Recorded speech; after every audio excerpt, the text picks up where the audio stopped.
Welcome to this episode of You Are Your Name. My name is Dakin Ariel. I'll be one of your hosts for this series of podcasts. The information we're sharing with you is based upon the teachings of the Cavalarian philosophy, which was founded by Alfred J. Parker in the 1930s in Vancouver, BC, Canada. So, what about surnames? Are they important? Everyone has a first name, and of course, most people have a family name. If you've been following along with this series, you will know that those who study the Cavalarian philosophy can reduce any name to its equivalent mathematical formula.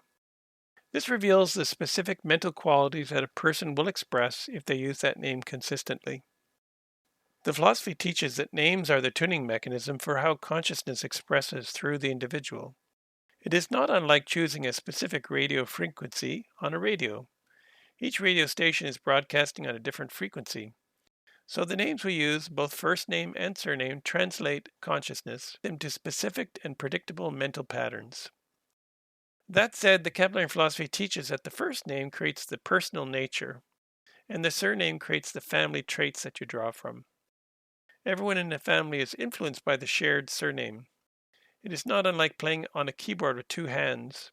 The personal nature is the melody played on the right hand, and the surname is the background chords played with the left hand.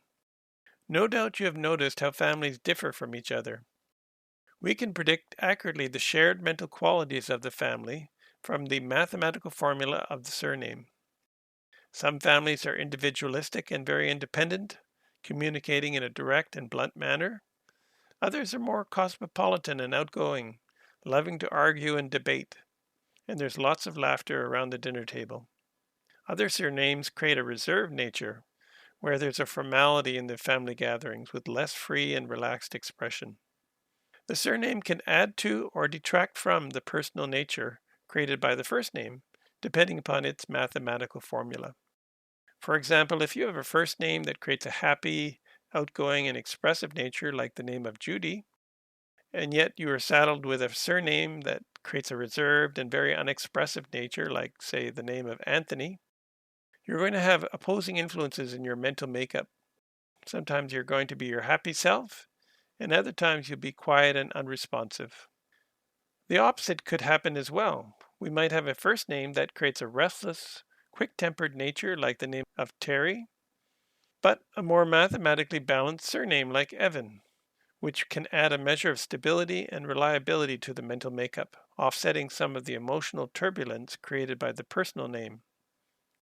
The important point is that we should not use names that restrict or limit our happiness, health, and success. This happens when the first name and the surname are mathematically discordant with each other, or where either the first name or the surname are mathematically discordant in their own nature.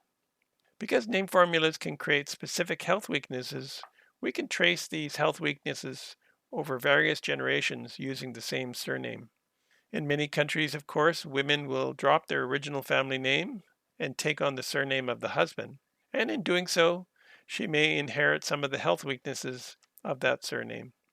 In addition, a new surname will modify the overall conditions you attract using the combined names. The important point is that the surname creates an impact upon our individual mental makeup, and the more mathematically balanced the surname, the more constructive the influence.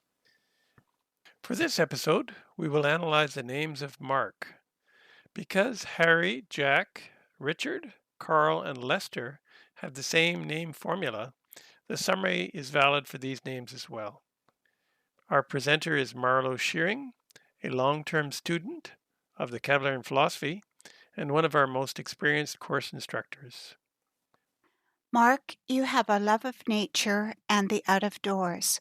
Whatever you do, a hiker, photographer, love fishing, hang gliding, or whatever the opportunity, it is where you find peace and enjoy the beauty of nature. You enjoy those opportunities away from the bustle of life. That time spent alone gives you opportunities to see the wonders of nature.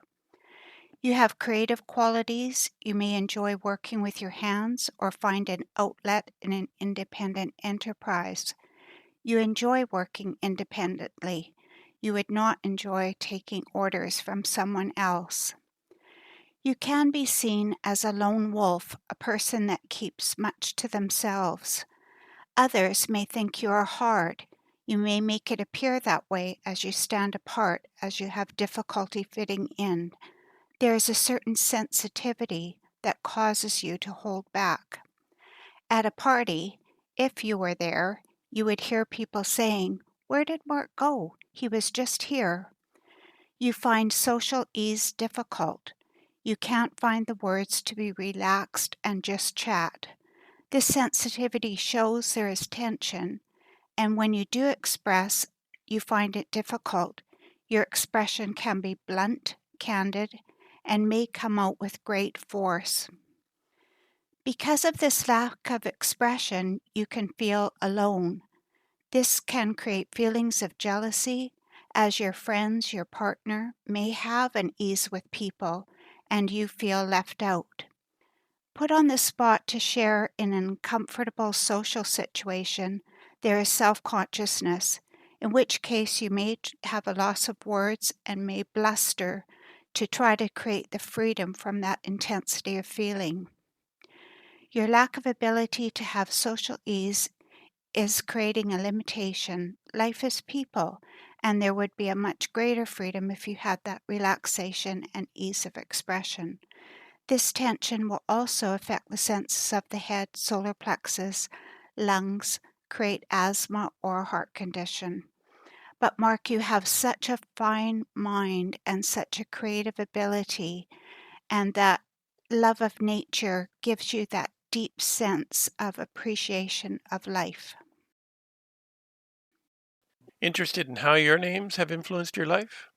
You can order a free name and birth date report from our website at www.youareyourname.com, which will forward you to caballarians.com. Whenever you're ready, here are 3 ways we can help you. Number 1, the Balanced Name Recommendation Service. Join the thousands of others who have harmonized their names with their inner potential to improve their health, happiness, and success.